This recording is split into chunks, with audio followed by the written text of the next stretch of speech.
اور C M صاحب تک مثال سب تک ہم نے بارہا طریقے سے یہ میسج پہنچا ہے کہ ہمیں یہ الاؤڈ کیا جائے کہ ہم گراس روٹ لیول پر جو ہے اس گیم کی مارشل آرٹس کی پروموشن کر سکیں اسکولز کالجز اور سب میں. ٹھیک ہے. ایک تو ان کا ہمیں اجازت وہاں پہ نہیں دیا جا رہا ٹھیک ہے کہ ہم پراپر طریقے میں جو وہاں پر سکھائیں, اور پھر اس کے ساتھ ساتھ جو ہے ہماری جو فائنینشلی پرابلمز ہے اس کو سولو نہیں کیا جا رہا ہے. بالکل صحیح انہیں سولو کیا جائے. اچھا آپ یہ بتائیے محمود صاحب کہ محکموں وغیرہ میں جو مارشل آرٹس کے ڈپارٹمنٹس وغیرہ ہیں, مطلب وہ ایسے ہیں جہاں پہ جس طرح کرکٹ کھیلنے والوں کو نوکری دی جاتی ہے, اسی طرح مارشل آرٹس والوں کو بھی کوئی سہولت ملتی ہے؟ جی ہاں بالکل. یہ دنیا کے ہر ملک میں یہ ایک راج ہے, ایک لاگو ہے. اب جیسے حال ہی میں آپ انڈیا میں آپ دیکھ لیں, انڈیا میں یہ سسٹم ہے جو بھی کوئی بندہ gold medal international gold medal ہو جاتا ہے تو ان کے لیے مطلب 12 سکیل 14 سکیل کا جاب پریپیئر رہتے ہیں, وہ کہیں بھی جاب مل جاتی ہے. ہمارے یہاں بھی ایک پیٹرن ہونا چاہیے. اچھا تو دوسری بات یہ سر میں مازک صاحب, اب ہم وہ انٹرنیشنل لیول پہ ان کو جاب دے رہے ہیں, ہم ایک ورلڈ لیول پہ نکل آ گئے ہیں.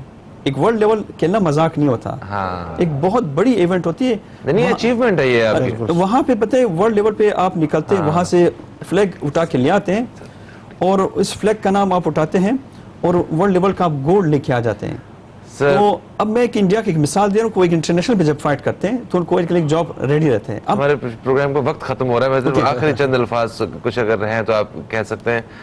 تھینک یو سو مچ, آپ تشریف لائے ہیں, میرے لیے بہت خوشی کی بات ہے. اور میں آپ کو بتاؤں کہ یہ جو گرین کوٹ آپ نے پہنا ہے نا, پاکستان کلر, یہ ہر ایک کے بس کی بات نہیں ہوتی ہے. بڑے نصیب والے پاکستانی جن کو یہ کوٹ پہننا نصیب ہوتا ہے اور پاکستان کی نمائندگی کرنا نصیب ہوتا ہے. آپ کو بہت بہت مبارکباد. انشاءاللہ سارے مسائل حل ہوں گے اور ہم پاکستان کا پرچم اور بلند کریں گے. دوستو ہم داخل ہو چکے ہیں اور یہاں پہ ہم ایک بہت ہی سینسٹیو ایشو پر بات کریں گے. آپ جانتے ہیں کہ ملک بھر میں مچھروں کی بھرمار ہو چکی ہے. ملیریا اور ڈینگی کے جو امراض ہیں یہ بہت ہی عام ہوتے جا رہے ہیں اور علاج کی مناسب سہولتیں موجود نہیں ہیں. اس وقت میں نے کل ہی ایک ویڈیو دیکھی اور اس میں مجھے دیکھ کے مجھے احساس ہوا کہ واقعی ہمارے ارد گرد مطلب جو ہاسپٹلز ہیں وہاں ان کی دیواروں کے باہر مطلب ہاسپٹل کی حدود کے باہر تک لوگ نیچے اتنی سردی میں بستر بچھا کے سوئے ہوئے ہیں, اپنے پیاروں کو ہاسپٹل لے کے آئے ہوئے ہیں. اس حوالے سے بھی ہم اپنے پروگرام میں بات کریں گے, مگر اس وقت ہم نے جو پروگرام میں جس موضوع پہ بات کرنی ہے وہ ہے ڈینگی کا مرض. حال ہی میں صرف کراچی میں کوئی 40 کے قریب لوگ ڈینگی کے مرض کی وجہ سے لقمہ اجل بنے, اور یہ 40 لوگ یہ بہت بڑی تعداد ہے. اور ڈینگی کوئی ایسا مرض نہیں ہے کہ کوئی ایسا مسئلہ نہیں ہے کہ اس کی وجہ سے جو ہے اتنی بڑی تعداد میں لوگ جان سے جائیں. دنیا بھر میں اس طرح بہت سارے ممالک ایسے ہیں جہاں پہ یہ ڈینگی بہت زیادہ ڈینگی ہوتا ہے لوگوں کو, مگر ان کی وہ جان سے نہیں جاتے ہیں. پراپر اس کا ٹریٹمنٹ موجود ہوتا ہے وہاں پہ, اور وہ اسپرے کر رہے ہوتے ہیں کہ جو ان مچھروں کی جو افزائش ہو رہی ہے اس کو کسی طرح روکا جا سکے. ہمارے ہاں بھی اس نام پہ اور اس حوالے سے بجٹس وغیرہ تو ایشو ہوئے ہی ہوں گے, فکر مندی تو دکھائی ہی ہوگی گورنمنٹ نے, مگر کہیں نہ کہیں تو وہ لاپرواہی کا عمل ابھی تک رکا نہیں ہے جس کی وجہ سے یہ مچھر تیزی سے پھیل رہے ہیں اور اس کے ساتھ ساتھ اس مرض کو نہیں روکا جا رہا ہے. اپنے مہمانوں سے اس حوالے سے بات کریں گے. سب سے پہلے میں تعارف کرواؤں گا, میرے ساتھ موجود ہیں ایک سوشل ورکر اور ہر کام میں آگے بڑھ چڑھ کے حصہ لیتے ہوئے نظر آتے ہیں. جہاں بھی کوئی سوشل ورک کی بات ہوتی ہے تو ہمیں ڈیفینیٹلی یہ نظر آتے ہیں, اور بڑی اچھی بات ہے کہ اس طرح کے لوگ ہماری سوسائٹی میں موجود ہیں جو ایک نرم گوشہ رکھتے ہیں عام لوگوں کے حوالے سے بھی, غریب لوگوں کے بارے میں بھی. میرے ساتھ ہیں جناب ظفر عباس, آپ کو خوش آمدید کہتے ہیں. السلام علیکم. وعلیکم السلام. دوسرے مہمان ہیں خالد خان صاحب جو تجزیہ کار ہیں, اور یہ ان سے پروگرام میں اکثر ہماری جو ہے وہ مختلف موضوعات پہ بات چیت رہتی ہے اور ان کا ہم تجزیہ جو ہے وہ اپنے پروگرام میں شامل کرتے ہیں. آپ کو بھی ہم خوش آمدید کہتے ہیں جناب. السلام علیکم. کیسے ہیں خالد بھائی؟ خیریت. سر جی کیا ڈینگی اتنا کوئی خطرناک مرض ہے جس طرح وہ یہاں پہ عام معصوم شہریوں کی جانیں لیے جا رہا ہے؟ دیکھیں پرابلم یہی ہے کہ جو پورا سسٹم ہے اتنا زیادہ خراب ہے, خطرناک ہے کہ اس کے اندر علاقوں کے اندر جو کلینکس بنے ہوئے ہیں, نجی اسپتال کے بعد جو کلینکس ہیں اس کے اندر جو ڈاکٹرز بیٹھے ہوئے ہیں ان کی ڈگریوں کا نہیں معلوم. ان کے پاس کوئی مریض آ رہا ہے, ان کو سمجھ میں ہی نہیں آ رہا کہ اس کے ساتھ پرابلم کیا ہے. اس کے پلیٹلیٹس کم ہو رہے ہیں, اس کے پلیٹلیٹس 60,000 پہ آ گئے ہیں, اس کے پلیٹلیٹس 40,000 پہ آ گئے ہیں. پھر اس کے بعد اگر وہ ڈاکٹر کبھی سمجھ بھی پا رہا ہے کہ کنڈیشن ایسی ہو گئی مریض کے ناک آنکھ کان سے خون نکل رہا ہے اتنی دیر میں, تو وہ جس لیبارٹری میں بھیج رہا ہے وہ کون سی ایک نمبر ہے, وہ رپورٹ بنا کے دے رہی ہے. اسی کشمکش میں بندہ جو اپنی زندگی سے جا رہا ہے. پرابلم بہت زیادہ ہے. کراچی کے ہر علاقے میں لوگ متاثر ہو رہے ہیں کیونکہ کراچی بیسکلی ایک گندگی کا شہر ہے جہاں پر صرف غلاظت ہے, جو حکمرانوں کی بے بسی, حکمرانوں کی کرپشن کی نظر ہو چکا ہے, اور اسی کی وجہ سے یہ بیماریاں چاہے اچھا میں تو کہتا ہوں یہ تو کچھ بھی نہیں ہے نا. ڈینگی تو چلے نظر آ رہا ہے بھائی کچرے کی وجہ سے مچھر ہو رہے ہیں اور اس سے لوگ مر رہے ہیں. جب یہ اس طرح کی چیزوں کو نہیں روک پا رہے تو اگر خدا نہ خواستہ ہیٹ اسٹروک جیسی کوئی مصیبت دوبارہ آ گئی تو یہ شہر کہاں کھڑا ہے. ہمیں تو یہ سوچنا پڑے گا ایک واضح چیز کہ ایک مچھر جو گندگی میں پیدا ہو رہا ہے کسی غلاظت میں یا کھڑے ہوئے پانی میں پیدا ہو رہا ہے, اس پانی کو جب صاف نہیں کیا جا رہا, شہر سے کچرا صاف نہیں کیا جا رہا, تو خدا نہ خواستہ اگر قدرتی آفت آتی ہے تو ہم کہاں کھڑے ہیں. اس چیز کی طرف اگر توجہ کی جائے, میں سمجھتا ہوں 40 کا فگر تو وہ ہے جو شاید رپورٹ ہو رہا ہے, جو آپ کہہ رہے ہیں 40 لوگ مر رہے ہیں. اگر آپ اسپتالوں کی صورتحال جا کے دیکھیں وہاں پہ جو لوگ پڑے ہوئے ہیں, جنہ سول عباسی صرف یہ 3 اسپتال تو وہ ہیں جو بڑے اسپتال ہیں. اس کے علاوہ جو اگر آپ اورنگی ٹاؤن سے شروع کریں, قطر سے اور ہوتے ہوتے سعود آباد پہنچیں اور اس کے بعد لانڈی, کورنگی, میں سمجھتا ہوں بے تحاشا کیسز ہیں. اب ہائی لائٹ کیا ہو رہا ہے, کوئی جوان مر گیا تو وہ ہائی لائٹ ہو رہا ہے, کوئی باثر یا تھوڑے ایکٹیو فیملی کا کوئی لڑکا مر گیا, ماں باپ ان کے مر گئے ڈینگی سے, تو وہ ہائی لائٹ ہو رہا ہے. ورنہ کہ نارملی دیکھا جائے تو درجنوں لوگ مر رہے ہیں, اور یہ کوئی آج سے تھوڑی ڈینگی مر رہے ہیں, پچھلے 3-4 سال سے اس وبا کی نظر ہو رہے ہیں لوگ. لیکن چونکہ حکمران اپنے محلوں میں بڑی سیف سائڈ اور رہ رہے ہیں, اچھی زندگی گزار رہے ہیں, ان کو نہیں معلوم کہ یہ کیا ذلت ہے کیا رسوائی ہے, تو اس طرف توجہ دینا ہی نہیں چاہ رہے ہیں. صحیح. خالد صاحب آپ کو کیا لگتا ہے کہ اس پہ قابو نہیں پایا جا سکتا؟ مچھر ہی تو ہیں, مطلب یہ کون سا کوئی ایسی کوئی ٹیکنالوجی ہے کہ ہم نہیں پا رہے ہیں, صرف اسپرے کرنے ہیں گلیوں گلیوں میں جا کے اور مچھر کا خاتمہ کیا جا سکتا ہے. تو کیا اتنا مشکل کام ہے یا کہ بہت زیادہ اس پہ بجٹ درکار ہے؟ بھائی شکریہ. اصل میں WHO نے تو بہت پہلے ہی پوری دنیا کو یہ وارن کیا تھا کہ تقریباً اس چیز سے 2.5 ارب افراد جو ہے متاثر ہو سکتے ہیں. یعنی اس کی رپورٹ ہے یہ کہ 2.5 ارب. اچھا پاکستان کی خوش نصیبی ایک ہے اس حوالے سے کہ ڈینگی مچھر جو ہے پوری دنیا کے اندر 30-35 ہیں, اس پاکستان میں صرف ایک مچھر ہے. 30-35 ٹائپ کے مچھر ہیں جو کہ جس سے ڈینگی ہو سکتا ہے. پاکستان میں صرف ایک مچھر ہے. یعنی ہماری گورنمنٹ جو ایک پاورفل گورنمنٹ ہے, سندھ گورنمنٹ ہو یا فیڈرل گورنمنٹ ہو, بڑی مضبوط گورنمنٹ ہے نا یہ سٹی گورنمنٹ ہو, مطلب یہ ایٹمی قوت ہے ہمارا ملک جو ہے ماشاءاللہ. بالکل صحیح ہے. تو اس میں ایک مچھر ہے, صرف ایک مچھر نہیں مر رہا, ایک مچھر ہے جو کہ نہیں مر رہا ہے. اچھا اب اس میں سندھ, خاص طور سے سندھ کی اگر آپ بات کریں تو جو ان کی رپورٹ ہے نا, سندھ پروگرام ڈینگی کا جو گورنمنٹ کی جو ادارہ ہے, اس نے جو رپورٹ دی ہے وہ بھی ایک مذاق سے کم نہیں ہے. اس سال انہوں نے شو کیا ہے کہ غالباً 1700 یا 1800 کیسز ڈینگی کے کیے ہیں, اور ان 1700 کیسز کے اندر کراچی کے اندر جو ہے کہ اس کا انہوں نے شو کیے 1100. اس کا مطلب ہے اندرون سندھ 700-750 افراد ڈینگی سے متاثر ہوئے ہیں, جبکہ یہ کسی سے بھی اگر پوچھا جائے تو میں سمجھتا ہوں اس لیے شو ہوئے ہیں 1100, یعنی چھپاتے بھی. یہ وہ رپورٹیں ہیں جو کہ ان کے اس میں آ چکی ہیں, سرکاری اسپتال میں زیادہ تر آئی ہیں, یا کچھ بڑے اسپتال ہیں جن کے اندر یہ رپورٹیں ہوئی ہیں. باقی بھی جس طرح بھائی کہہ رہے ہیں بالکل صحیح ہے کہ آدھے سے زیادہ میں کہتا ہوں رپورٹیں جو ہیں وہ شو نہیں ہوتی ہیں. اچھا ویسے پنجاب میں تو اچھا خاصا کام ہوا ہے ڈینگی کے حوالے سے, ابھی نہیں. شہباز شریف صاحب کے دور میں, شہباز شریف میں تو یہ ہوا تھا کہ جو ٹائر والے جو پانی رکھتے تھے نا, اس نے اٹھا کے وہ ٹائر ہی پھینک دیے تھے, وہ دکان ہی بند کروا دی تھی. وہ ہاں وہ اس لیول پہ کیا ہے, بالکل صحیح کہہ رہے ہیں. مطلب وہ انہوں نے بہت زیادہ اس کی کیمپین وغیرہ بھی کی ہے, پروموشن کے حوالے سے بھی. ایک سائڈ پہ مچھر, دوسری سائڈ پہ شہباز شریف صاحب دیکھ رہے ہیں اب زیادہ ہوئے ہیں. اب پھر وہاں پہ تیزی آ گئی, 5,000 سے زیادہ وہاں پہ بھی شاید ریکارڈ ہوئے ہیں, اور یہاں پہ جو ان کا ریکارڈ ہے وہ تو. اچھا پھر سندھ گورنمنٹ کا مسئلہ یہ ہے فہیم بھائی کہ مطلب دیکھیں یہ تو ایک وبا ہے, کچھ لوگوں کی لاپرواہی سے بھی ہو رہی ہے. یعنی کچھ چیزیں تو ہمیں بھی احتیاط کرنی ہے نا. یہ ایک تو کچرا ہے, چلے کچرے سے مچھر, دوسرے مچھر ہیں جن سے بخار اور دیگر چیزیں ہوتی ہیں. یہ صاف پانی سے پیدا ہو رہا ہے, اور صاف پانی کہاں پر ہے؟ آپ کے کولر ہیں, آپ کے AC ہیں, آپ کے گھر میں رکھا ہوا صاف پانی ہے, آپ کو جمع ہونے والا لیکیج کا پانی ہے. یہ پانی وہ ہے جس سے کہ مچھر یعنی صاف پانی سے مچھر پیدا ہو رہا ہے. بہت سی احتیاطی تدابیر ہم کر سکتے ہیں اور ہمیں کرنی چاہیے جو مطلب ہے. یہ بارشوں کی وجہ سے تو نہیں, لاسٹ جو کچھ عرصہ پہلے بارشیں ہوئی ہیں, سب چیزیں شامل ہو سکتی ہیں اس میں. جہاں صاف پانی ہوا تو وہ شامل ہو جائے گا اس کے اندر. صحیح. سندھ گورنمنٹ کا مسئلہ یہ ہے کہ اس کے میڈیکل یا اس کی جتنی بھی ادارے ہیں اس کو تو میں کہتا ہوں کہ شاید اتنا کچھ کہا جا چکا ہے کہ اس میں کچھ کہنا تو اب بہت زیادہ وہ ہے. اچھا ظفر بھائی, کیا اس کا علاج کافی مہنگا ہے؟ اس کا علاج کیا مہنگا ہوگا؟ دیکھیں نا ٹی وی پہ آ رہا ہے, کوئی کہہ رہا ہے پپیتے کے پتے پیس کے پی لیں, کوئی کہہ رہا ہے پیپل کے پتے. یہ تو ریمیڈیز ہیں, ٹوٹکے ہیں یہ تو. اور دوسرا کیا علاج ہے؟ میں نے تو علاج کچھ نہیں دیکھا. وہ پلیٹلیٹس وغیرہ ہائی ہو رہے ہوتے ہیں, اس سے میرا خیال ہے کہ ایسی دوا دیتے ہیں کہ جس سے بخار ٹوٹ رہا ہوتا ہے. دیکھیں میں آپ کو سمجھاؤں, میں جس ادارے میں بیٹھا ہوا ہوں ہمارے پاس دن میں 10 کالیں ہیں ایسی کہ یار ہمیں میگا سیل چاہیے, ہماری والدہ کے پلیٹلیٹس 30,000 رہ گئے ہیں. اب ہم ان کو سمجھانے میں ہمیں اتنا ٹائم لگ جاتا ہے کہ بھائی تم ڈونر کیوں ڈھونڈ رہے ہو, اپنی فیملی کے 10 آدمی لے کر جاؤ. اچھا اس کا پروسیس بھی بہت لمبا ہے. وہ 10 لوگ جائیں گے, مشین کے اوپر ان کا ٹیسٹ ہوگا, لیب میں 1.5 گھنٹے بعد مشین بتائے گی اس میں سے کس کا بلڈ میچ کر رہا ہے. اس کے بعد وہ شخص, اس شخص کے لیے جس کا میچ کر گیا, اس کے لیے پورا ایک کٹ لگے گی مشین میں. وہ شخص مشین پہ لیٹے گا اور 1.5 گھنٹے میں مشین اس کے جسم میں سے اتنی مقدار میں پلیٹلیٹس نکالے گی جو کہ دہی کی صورت, اگر دیکھا جائے دور سے تو گھی یا دہی کی صورت میں ہوتے ہیں, وائٹ کلر کے.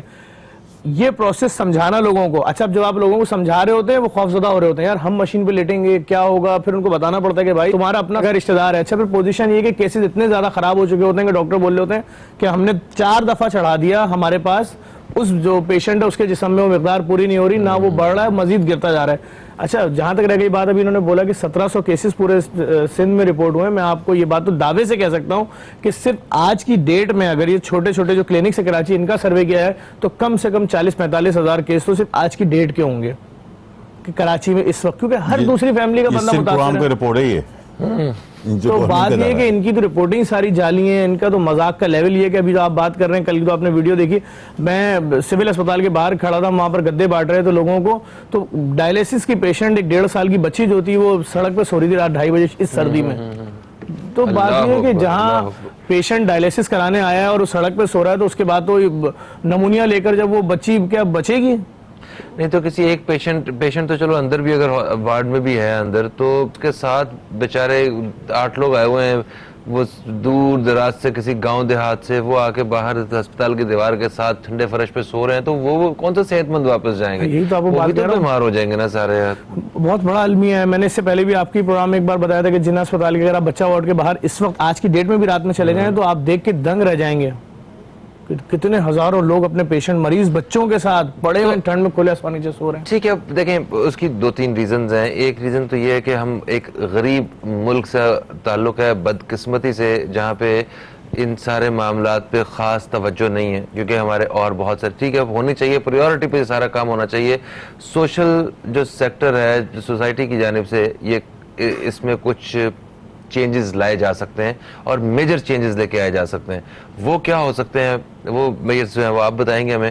ایک چھوٹا سا وقفہ ہے, وقفے کے بعد ہم آپ دوستوں کی خدمت میں دوبارہ سے حاضر ہوتے ہیں. کہیں مت جائیے, اب تک دیکھتے ہیں کہ آپ دیکھ رہے ہیں نیوز کیفے. میں ہوں فہیم عباس اور پروگرام کے اس حصے میں ہم بات کر رہے ہیں ڈینگی کے حوالے سے. ڈینگی کے مچھروں کا خاتمہ نہ ہو سکا اور ڈینگی کے جتنے بھی وہ جو امراض میں مبتلا جو لوگ ہیں ان کی تعداد میں دن بدن اضافہ ہوتا جا رہا ہے. اس حوالے سے پروگرام میں بات کر رہے ہیں. ہمارے ساتھ موجود ہیں ظفر عباس صاحب جن کا تعلق JDC سے ہے, سوشل ورکر ہیں, اور دوسرے ہمارے مہمان خالد خان صاحب جو کہ ایک تجزیہ کار ہیں. وقفے سے پہلے بات ہو رہی تھی ظفر عباس صاحب سے اسی حوالے سے, اور جو وہ ہاسپٹلس کی جو کنڈیشن ہے اس وقت اس کے بارے میں بھی بتا رہے ہیں. جو اچھے ہاسپٹلس ہیں, کچھ ہاسپٹل سرکاری سطح پہ بھی جو بڑی اچھی کارکردگی کے ساتھ کام کر رہے ہیں, ان ہاسپٹل کی سراؤنڈنگز میں بھی اس وقت بہت ساری پریشانیاں ہیں جو ہم سارے یہ جو سوسائٹی میں ہم لوگ سارے سب مل کے اسے سالو کر سکتے ہیں. گورنمنٹ سے ہم ایک حد تک ہی سے میرا خیال ہے آس لگا سکتے ہیں. تو ظفر صاحب کیا آپ کو لگتا ہے کس طرح آپ اور میں جو ہمارے یہ جو دوست بیٹھے ہوئے ہیں گھروں میں پروگرام دیکھ رہے ہیں ہمارا, کس طرح ایک چینج لے کے آ سکتے ہیں جس سے ہمیں بھی بہت زیادہ ایفرٹ نہ کرنی پڑے مگر دوسرا شخص جو متاثر ہے اس کو کوئی فائدہ ہو جائے؟ دیکھیں ہم نے جن لوگوں کو ووٹ دیا ہے, جن کی ذمہ داری ہے, جنہوں نے ذمہ داریاں لی ہیں, جنہوں نے وعدے کیے ہیں, ان کو ایک دفعہ اپنی انتہائی مہنگی گاڑیوں سے, جو کہ 3-4 کروڑ روپے کی گاڑیاں ہیں, جو ان کے آگے پیچھے پروٹوکول ہے, جو لوگ ان کی خدمت میں مامور ہیں, وہ جھرمٹ سے باہر آنا پڑے گا اور اتر کے دیکھنا پڑے گا کہ عوام ذلیل ہو کس طرح سے رہی ہے, عوام کی ذلت کا لیول کیا ہے. میں آپ کے پروگرام میں ایک بار پہلے بھی بتا چکا ہوں کہ جنہ اسپتال میں مریض اپنی بیوی کو لے کر جاتا ہے, ابھی اس کے یہاں ڈیلیوری ہونی ہے, بچہ پیدا ہونا ہے, اسپتال کی انتظامیہ ان کو پرچی دیتی ہے کہ یہ خون کا سیمپل ہے, اسی اسپتال کی لیبارٹری میں جاتا ہے, جنہ اسپتال میں پرچی دیتا ہے کہ خون دیجیے گا, وہ خون دیتے ہیں, لا کے بیوی کو لگاتے ہیں, بیوی کو خون لگتا ہے, بیوی بھی مر جاتی ہے, بچہ بھی مر جاتا ہے, پتہ چلا جی خون ہی غلط دے دیا, پڑھا ہی نہیں پرچے پہ لکھا گیا ہے. اس کے بعد انتظامیہ اس غریب مزدور کو بتاتی ہے کہ شور کرنے کی ضرورت نہیں ہے, تمہاری بیوی اور بچہ شہید ہو گیا ہے. وہ غریب آدمی جو ہے وہ کہتا ہے اچھا میرا بیوی بچہ شہید ہو گیا ہے. اس کے بعد ہمیں فون آتا ہے کہ بھائی کس طرح سے مار دیا اس کا بچہ, میں وہاں جاتا ہوں تو اس کا ڈاکٹر کہتے ہیں صحیح ہے, آپ کیوں شور کر رہے ہیں, جس کا بچہ مارا جب اس کو کوئی اعتراض نہیں تو آپ کیوں شور کر رہے ہیں. تو بات یہ لیول ہے سرکاری اسپتالوں کا. آپ کہہ رہے ہو ہمارا علاج تو ہوگا باہر, ہمارے بچے پڑھیں گے باہر, جو یہاں آپ کو ووٹ دے رہے ہیں ان کے بچے ذلیل ہو رہے ہیں سرکاری اسکولوں میں, یا اس کے بعد پرائیویٹ اسکولوں میں جا رہے ہیں, تو پرائیویٹ اسکول مافیا نے تو یہاں تک کپڑے اتار دیے ہیں کہ وہ کہہ رہے ہیں جی کتاب بھی ہم سے خریدو, بیگ بھی ہم سے خریدو, جوتے موزے بھی ہم سے خریدو, یونیفارم بھی ہماری ہی شاپ سے آپ کو لینا ہے. تو بات یہ اتنی خطرناک مافیا بن گئی ہے. یہ صحت اور تعلیم سب سے بہترین کاروبار اس وقت پاکستان میں, دو چیزیں چل رہی ہیں. اچھا آپ اس پہ آواز اس لیے نہیں اٹھا سکتے کہ جتنے حکمران ہیں وہ سب انہیں کہیں نہ کہیں سے اس پورے بزنس میں انوالو ہیں. صحیح. خالد صاحب دیکھیں, کیا اس نظام کو بدلنا ممکن ہے کہ ہم لوگ مایوس ہو کے بیٹھ جائیں؟ دیکھیں جب کیا مطلب یہ بھی اتنا مشکل کام ہے کہ ہمارے ملک میں کچھ اچھے ہاسپٹلز نہیں بن سکے. آج بھی دیکھیں ہمارے پرائم منسٹر صاحب کو, سابق پرائم منسٹر سابق وزیر اعظم, ان کو بھی اپنے اس معمولی سے علاج کے لیے ملک سے باہر جانا پڑا, ورنہ تو پلیٹلیٹس تو یہاں بھی دن بدن لوگوں کے کم ہو رہے ہیں اور پتہ نہیں کیا کیا ہو رہا ہے, سارا علاج ہوتا ہی ہے. خیر یہ ساری قطع نظر سیاسی چیزیں. نہ آپ تعلیم کے شعبے میں دیکھیں, تب بھی جن کے پاس وسائل ہیں وہ ملک سے باہر بچوں کو بھیج دیتے ہیں پڑھنے کے لیے, اور یہاں بھی چند ایک ایسے سکولز ہیں جو اس لیول کی آپ کو ایجوکیشن یہاں پرووائڈ کر رہے ہیں. تو پورے پاکستان کا سارے عوام, ان کا کیا قصور ہے؟ کیا کریں ہم؟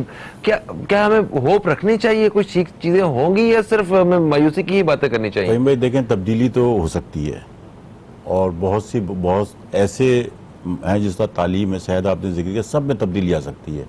لیکن وہی بات کہ جو لوگ منتخب ہوئے ہیں, جو حکومت میں بیٹھے ہوئے ہیں, وہ ساری چیزیں ہیں جو اس کے اخراجات بہت ہیں. جتنی بھی NGOs ہیں, جتنے بھی ادارے کام کر رہے ہیں, میں سمجھتا ہوں کہ شاید 70% 60% وہی کام کر رہے ہیں, وہی فیسلٹیز دے رہے ہیں لوگوں کو. گورنمنٹ کی صورتحال یہ ہے کہ وہاں پہ تو کوئی امیدیں رکھنا یا ان کو کہنا بالکل فضول ہو گیا ہے. تو اس لحاظ سے مطلب کراچی کے اندر خاص طور سے, اور دوسری جگہوں پہ بھی بیچارے ادارے ہیں جو کہ کام کر رہے ہیں اور فیسلٹیز کر رہے ہیں. دوسری ایک بات یہ ہے کہ جب تک گورنمنٹ اس کے اندر دلچسپی نہیں لے گی, اتنے مہنگے علاج ہیں, یعنی آپ کے یہی ڈینگی کے لیے جو ٹیسٹ ہیں وہ 1700-2000 سے کم نہیں ہے. یعنی یہ میں بتا رہا ہوں ڈاکی, اور فوراً اسی وقت اس کے رپورٹ بھی نہیں آتی ہیں, یعنی اپنے لیبارٹریز کے سسٹم کو بھی تھوڑا سا فاسٹ کرنے کی ضرورت ہے. سب سے اہم یہ کہ ایک پورا سسٹم ہے, لیبارٹری سے لے کے آپ کے جتنے بھی اسپتال ہیں ان کو, کچھ ادارے جس طرح ڈاؤ ہے, میں کہتا ہوں کہ بہت اچھی اس کی سروسز ہیں, ابھی وہ گریجولی بڑے اچھے امپروو کر رہے ہیں اور اچھے بہتر طریقے سے کر رہے ہیں. لیکن ان اداروں کے اندر جو ڈاکٹر کام کر رہے ہیں, یعنی یہ بھی ایک اہم بات ہے کہ ان کو بھی اویئرنیس نہیں ہے کہ ان کو دینا کیا ہے. یعنی ڈینگی ہے, اگر ڈاکٹروں کو یہ اویئرنیس ہو کہ ان کو لوگوں کو بھی سمجھانا ہے اور ان کو سروس بھی دینی ہے, تو شاید ہو سکتا ہے کہ تھوڑا سا ہوا ہے. اب صورتحال سرکاری اداروں کی اور گورنمنٹ کی یہ ہے کہ کوئی دلچسپی نہیں ہے, یہاں جو ادارے بنائے ہوئے ہیں ان کی کوئی سروس نہیں ہے. اس کراچی کے اندر لوگ مر رہے ہیں, لوگ جا رہے ہیں, یہ ساری چیزیں میڈیا پہ آ رہی ہیں, اس لیے ہمیں پتہ چل رہا ہے. لیکن نظام بہتر ہو سکتا ہے, یہ ہو سکتا ہے, کیسے کیا جاتا ہے؟ دیکھیں فنڈ ان کے پاس موجود ہے, فنڈ کھا رہے ہیں. فنڈ آپ اٹھا کے دیکھیں, سالانہ بجٹ جو آتا ہے فنڈ کروڑوں سے کم ہے ہی نہیں ان کے پاس. اخراجات کتنے ہو رہے ہیں, وہ سارا کرپشن کی نظر ہو رہا ہے. یہ کراچی کے ساتھ سب سے بڑا مسئلہ یہ ہے کہ صوبائی گورنمنٹ اور آپ کی لوکل گورنمنٹ, اس کی جنگ کے اندر کراچی کے لوگ, کراچی کے عوام, کراچی کے مریض, کراچی کے شعبہ صحت ہو یا آپ کی تعلیم ہو, وہ سب پس اس لیے رہا ہے کہ سندھ گورنمنٹ کہتی ہے کہ آپ کے لوکل گورنمنٹ کرے گی, لوکل گورنمنٹ کہتی ہے یہ کرے گی, اور فیڈرل گورنمنٹ تماشا دیکھ کے جو اعلان, ابھی تک فیڈرل گورنمنٹ نے اربوں روپے کا اعلان کیے کراچی کے لیے, کوئی ایک بتا دیں کہ اس نے یہاں پہ کراچی میں دیا ہو. اچھا کچھ بھی دیا ہو, ادھر سے نہیں آئے, کچھ بھی نہیں. تو جب پیسے نہیں آئے گا تو پھر سندھ گورنمنٹ کا کیا قصور ہے اور سٹی گورنمنٹ کا کیا قصور ہے؟ اپنا بھی تو بجٹ ہے.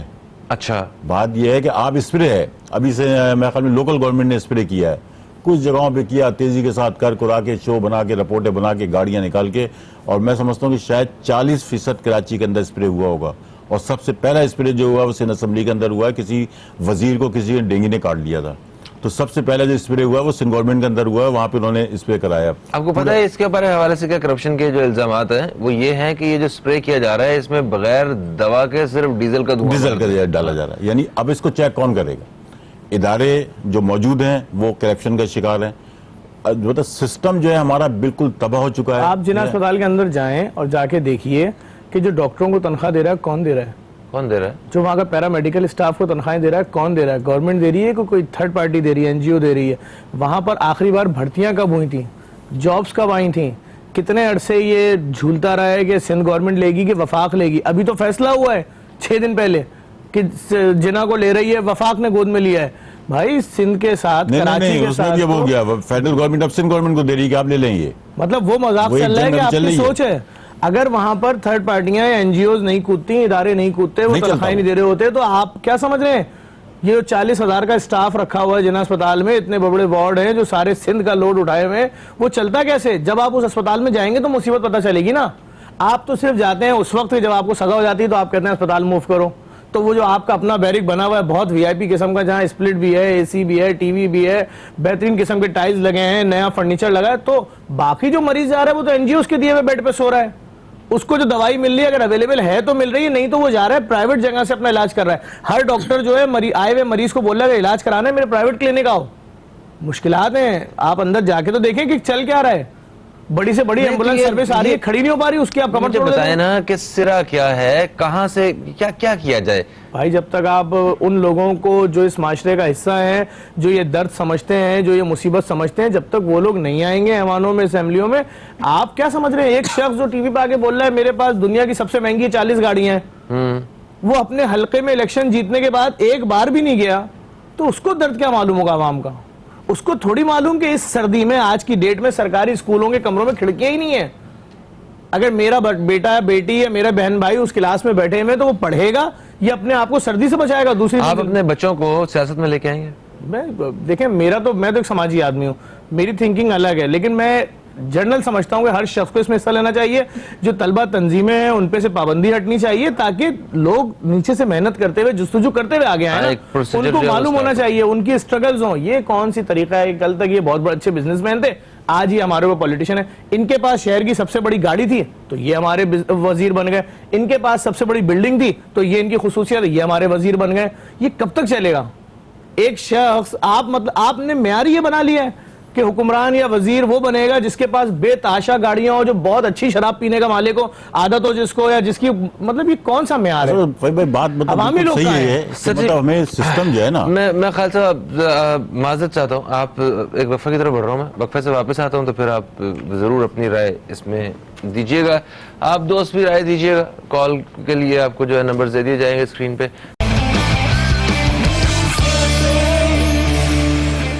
ویلکم بیک, آپ دیکھ رہے ہیں نیوز کیفے, میں ہوں فہیم عباس, اور آج ہم بات کر رہے ہیں ملک بھر میں ڈینگی سے اموات کی بڑھتی ہوئی شرح کے حوالے سے. خصوصی طور پہ کراچی میں اس وقت ڈینگی کے جو مطلب مرض میں مبتلا لوگ ہیں ان کی تعداد بڑھتی جا رہی ہے. اس بارے میں ہسپتالوں میں غیر مناسب سہولیات کے بارے میں بات ہو رہی ہے. ظفر صاحب خالد صاحب وقفے سے پہلے ظفر صاحب سے بات کر رہے تھے اور انہوں نے اس بارے میں بتایا کہ ہمارے ہاں جو ایک نظام ہے وہ بڑا خطرناک ہو چکا ہے. جو جن علاقوں سے جن حلقوں سے جو لوگ منتخب ہوئے ہیں وہ اپنے حلقوں میں انہوں نے کبھی قدم ہی نہیں رکھا ہے. کوئی بڑی گاڑی, بڑی بلڈنگ کی, بڑے کاروبار کی وجہ سے جو ہے نا ہمارے اوپر مسلط ہیں یہ لوگ. تو آپ کیا کہیں گے اس حوالے سے؟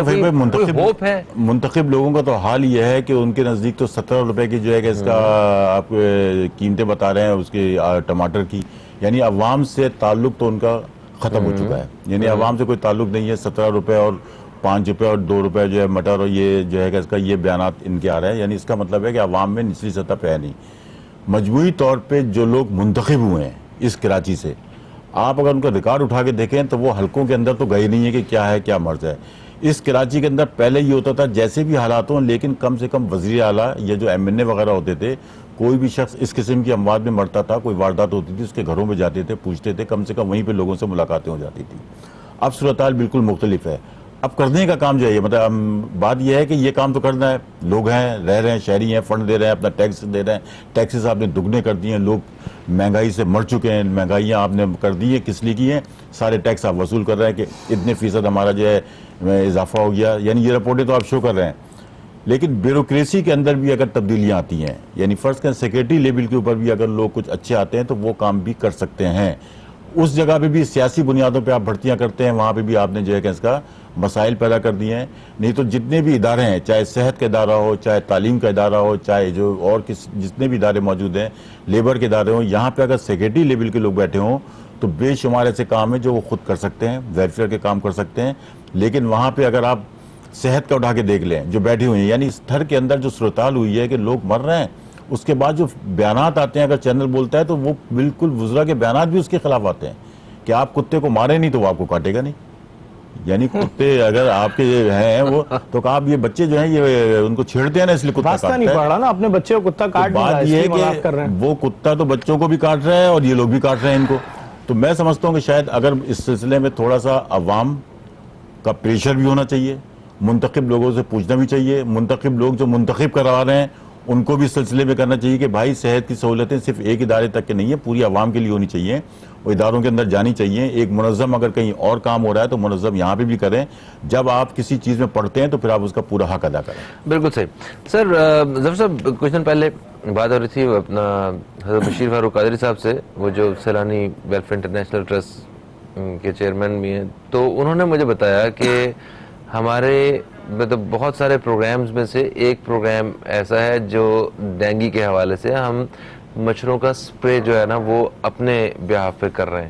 یعنی کہ یہ آپ دیکھیں کہ عوام میں سے لوگ جو ہیں وہ یہ کام کر رہے ہیں، حالانکہ یہ عوام کی ذمہ داری نہیں ہے، یہ ذمہ داری ان کی ہے، اپنا حکومت میں بیٹھے ہوئے لوگوں کی، ریاست کی ذمہ داری ہے کہ وہ ان ساری چیزوں کو یہ چیزیں آپ کو پرووائڈ کرے.